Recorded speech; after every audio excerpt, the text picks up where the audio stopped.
But what? But I just want. What do you want?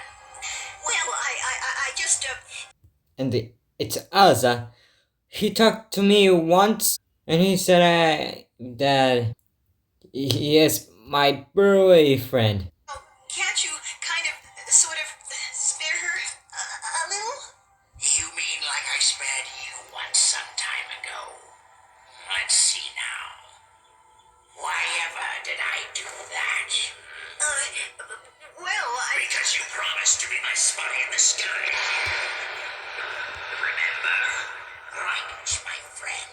I am king of the birds, ruler of the skies. So you understand that when this Asa. tries to turn the birds against me, then he must go. I want to resign. Pardon me, I didn't quite catch that. Never mind. Good. That settles that.